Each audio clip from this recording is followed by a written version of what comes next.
Hello, good morning.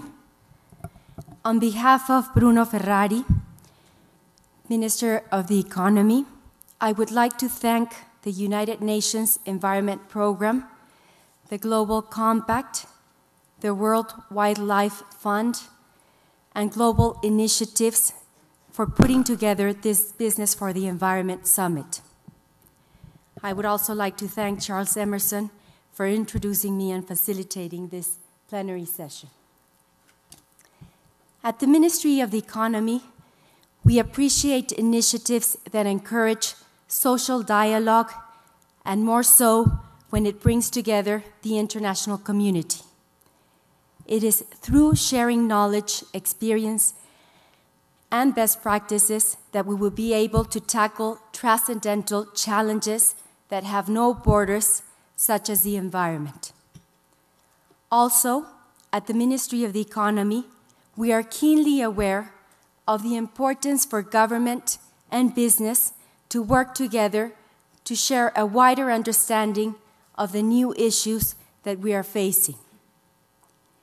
It is clear to us that no public policy will have solid foundations without the participation of businesses, and no private effort will go far if it does not have the support of the public interest.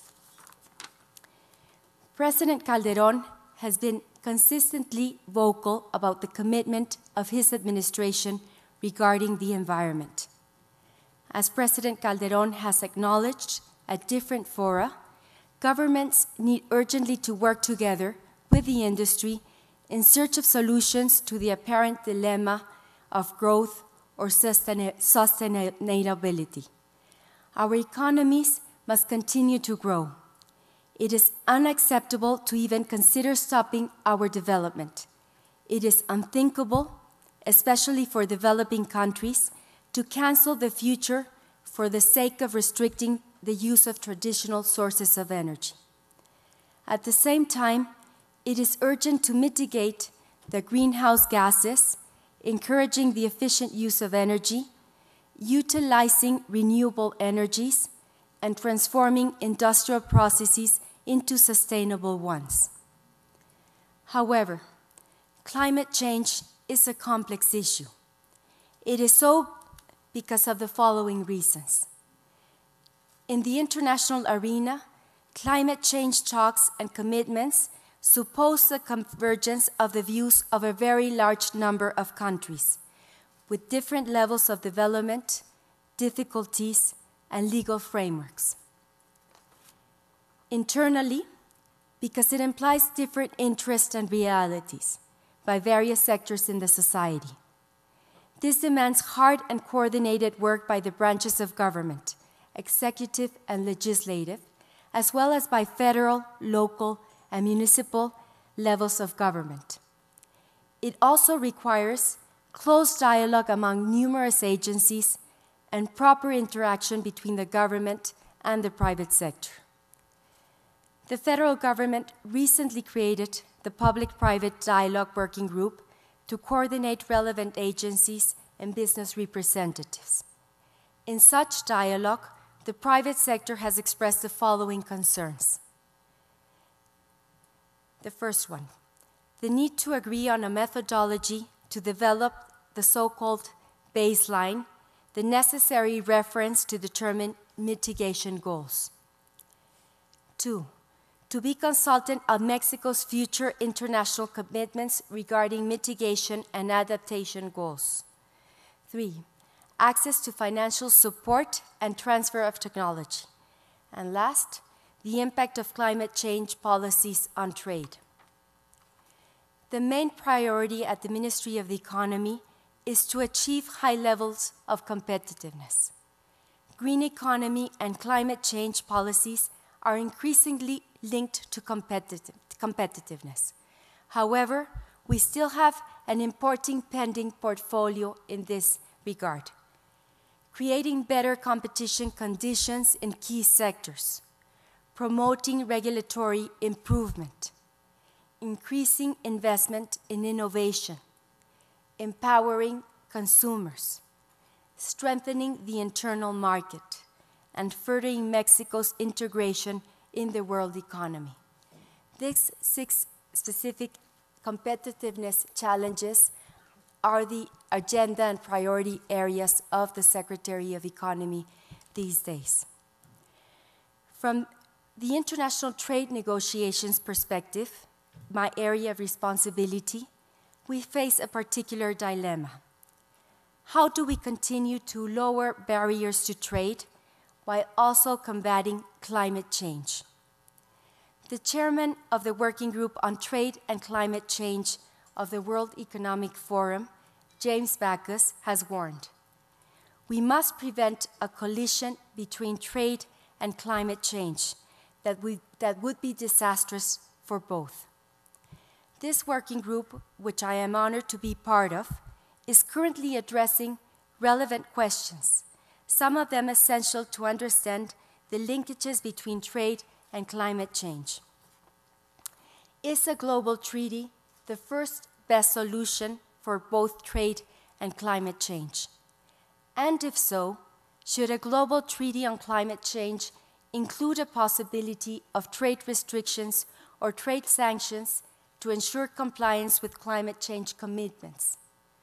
Who should judge consistency with a global climate treaty? Should it be environmental jurists as part of a global environmental dispute settlement mechanism? Or if there is not such an environmental mechanism, should it be the World Trade Organization's panels and the World Trade Organization appellate body in the event of a dispute settlement?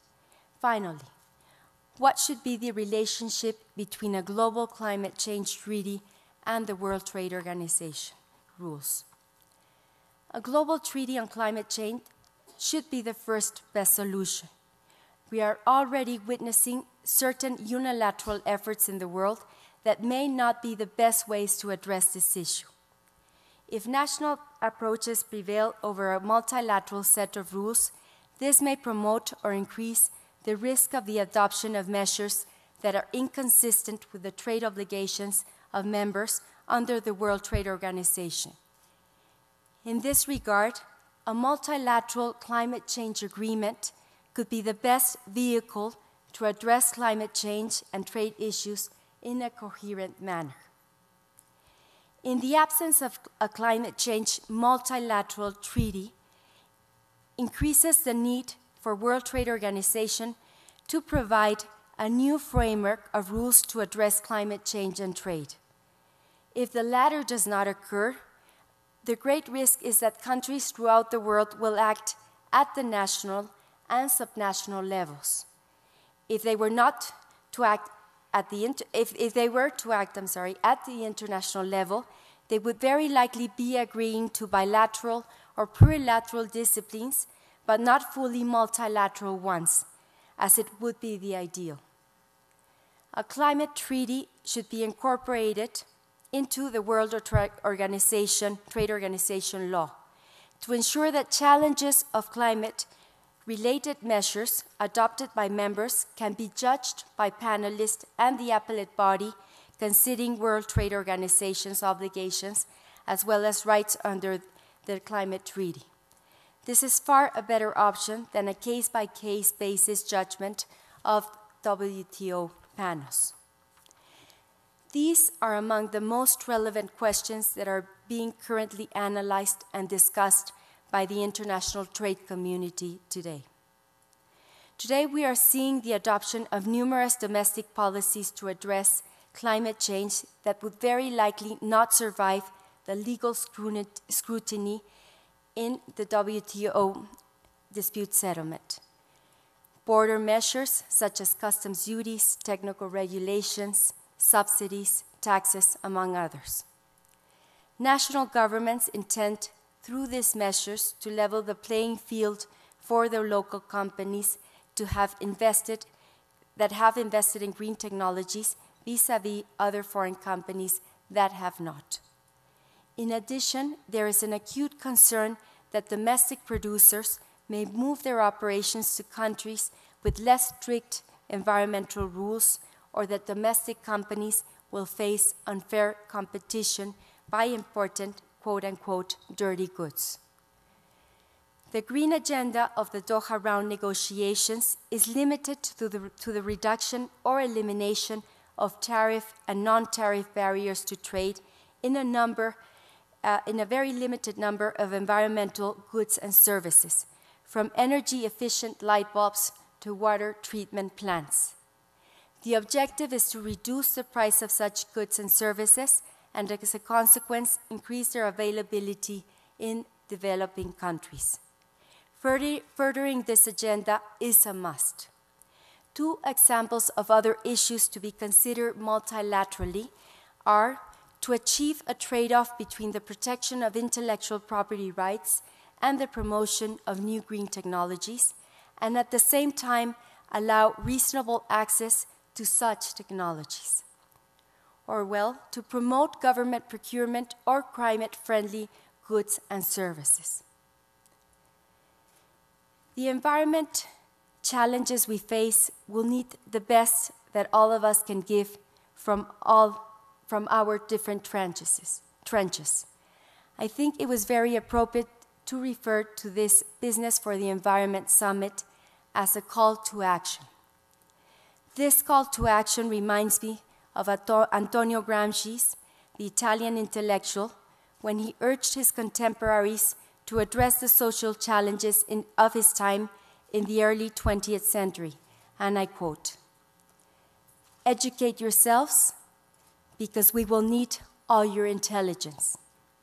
Prompt yourselves, because we will need all your enthusiasm.